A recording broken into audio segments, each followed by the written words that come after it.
Assalamualaikum warahmatullahi wabarakatuh. Salam. Nama saya Arif Ibrahim dari Fakultas Pertanian, Prodi Teknik Pertanian. Di sini saya mau wawancarai owner sekaligus roaster usaha kopi ini. Baik, untuk abang boleh diperkenalkan nama sama usaha. Perkenalkan, nama saya Ahmad Rimajaya, pemilik dari usaha Barjaya Roastery. Kita langsung lanjut di pertanyaan bang ya. Boleh. Untuk pertanyaan pertama tuh ada awal usaha apa, bisa menceritakan sedikit bagaimana awal abang memulai usaha roaster kopi ini? Jadi sebelumnya saya tertarik di dunia industri kopi. Jadi sejak kuliah itu udah berkecimpung di industri kopi. Selesai kuliah, saya selesai kuliah di agribisnis, tertarik untuk buka usaha kopi gitu. Nah, kenapa kita memilih di roastery? Itu karena sebenarnya lebih kepada apa ya? Kita melihat Aceh ini adalah daerah produsen, kita daerah penghasil, tapi terlalu banyak kopi-kopi defect atau kopi-kopi yang kurang baik yang banyak beredar di sekitaran kita di Kota Banda Aceh ini. Maksudnya gini, kita sebagai daerah penghasil, tapi kenapa kopi defectnya yang beredar sini, bukan yang specialty-nya gitu. Padahal untuk kita menjangkau daerah kebun itu kita jauh lebih dekat dibandingkan sama daerah-daerah lain. Nah itu karena itu saya terinspirasi untuk buka usaha roastery ini, di mana kita mengedarkan kopi-kopi terbaik dari Gayo dan juga dari Indonesia.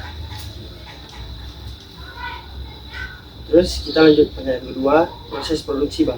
Proses roasting sendiri kayak mana tuh bang?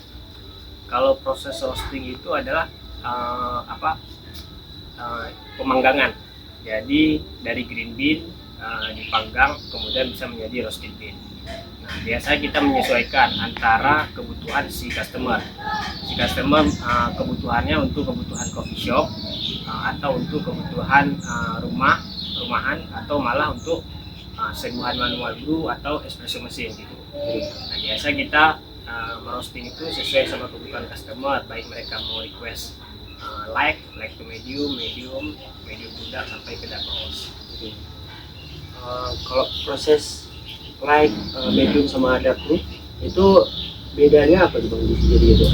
Nah itu untuk perbedaannya itu dari segi warna yang pertama, kemudian dari segi suhu kita drop, ibaratnya suhu biji dikeluarkan dari mesin, dan yang ketiga adalah dari faktor rasa. Nah, biasanya kita menyesuaikan antara proses kopi gitu.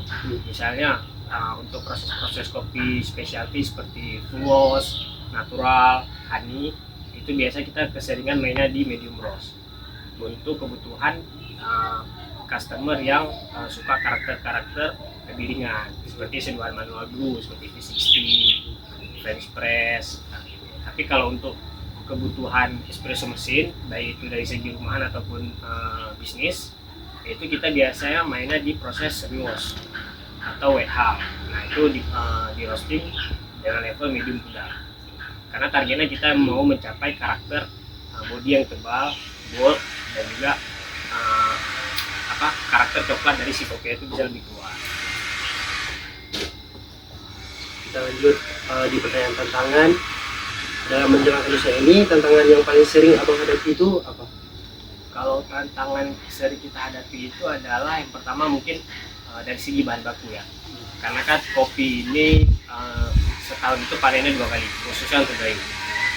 Setahun 2 kali. Tantangan kita dari sebelumnya, karena nih kita usaha ini baru berjalan sekitar 7-8 bulan. Nah, dimana untuk kapasitas bahan baku kita belum terlalu besar gitu. Nah, mungkin sekitar 500 kilo, belum mencapai 1 ton. Nah, jadi tantangan kita belum bisa menjangkau pasar yang lebih luas dengan kapasitas produksi kita yang lebih sedikit. Karena kan dengan panen setahun 2 kali berarti kan kita harus menyiapkan bahan baku selama itu belum masa panen. Jadi tantangannya lebih balik lagi ke berarti jawa modalnya. Tantangan pertama. Dan tantangan kedua sudah untuk Aceh, kita masih sering mengenai listrik ya, kita masih sering mati lampu.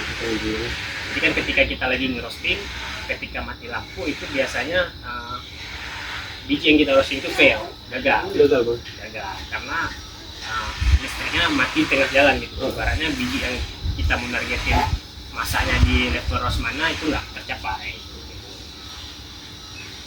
Listrik. Habis itu tantangan ketiga adalah dari segi marketing.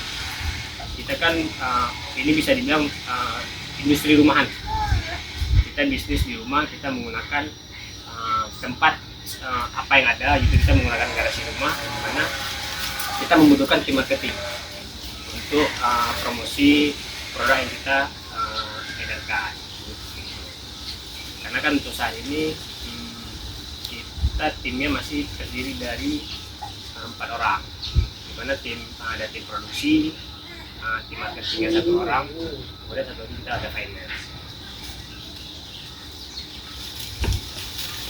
Berarti dari tantangan yang udah Abang jelasin tadi, pasti Abang punya harapan lah. Apa harapan Abang untuk melanjutkan usaha nanti ke depannya? Kalau harapannya yang pertama, kita bisa menjangkau pasar lebih luas lagi. Kita bisa menjangkau pasar lebih luas baik dari segi lokal di Aceh khususnya maupun di luar Aceh. Kemudian yang kedua, tantangannya adalah kita ingin upgrade. Yang ingin upgrade adalah saat ini kan kita menggunakan mesin 1,5 kilo. Tapi ketika produksi kita udah jauh dari apa yang kita harapkan, insya Allah kita pengen upgrade mesin yang 5 kilo yang lebih besar. Waktu dalam pengerjaan produksi. Itu yang ketiga, kita ingin semua masyarakat kayak ramai bisa melihat kita gitu, dimana kita ketika berada di bisnis makin jauh dari perkotaan, tapi dengan era zaman sekarang ini kan udah digitalisasi, jadi sosial media itu udah sangat aktif gitu. Jadi untuk saling mendukung industri kopi ini tetap hidup adalah bisa saling mensupport. Nah, untuk sekarang ini kita mensupport bisnis di mana kita sama-sama bisnis to bisnis dan bisnis to customer. Kita B2C dan B2C, B2B dan B2C. Ya, intinya gini, kita bisa saling mensupport kayak B2B, kita mensupport coffee shop, warkop untuk supply bahan baku. Dan B2C-nya kita mensupport customer yang ingin mencicipi kopi langsung atau menikmati kopi langsung untuk oleh-oleh dan lain-lain. Untuk yang terakhir itu pemesanan. Sekarang kopi hasil roasting Abang itu udah dijual kemana saja? Kalau untuk dijual, kita alhamdulillahnya udah banyak beredar di Banda Aceh khususnya. Daerah Aceh kita ada di beberapa wilayah seperti Aceh Barat, Aceh Selatan, Calang, kemudian daerah timur kita ada di Idi sama Lasa. Tapi kalau untuk saat ini yang paling banyak beredar itu di Banda Aceh. Kalau untuk di luar Aceh seperti di Jakarta di sana itu biasanya khusus untuk orang-orang yang beli oleh-oleh. Tapi kalau untuk di Banda Aceh itu kita sistem kerjasama dengan coffee shop atau warkop. Baiklah Bang, paling itu aja kita akhiri wawancara ini. Terima kasih sudah berpartisipasi. Apabila ada salah kata mohon maaf. Paling mudah-mudahan usaha Bang makin besar lah ke depannya. Saya tutup. Terima kasih. Assalamualaikum warahmatullahi wabarakatuh. Waalaikumsalam. Boleh sambil nikmatin kopinya? Boleh Bang. Tadi kan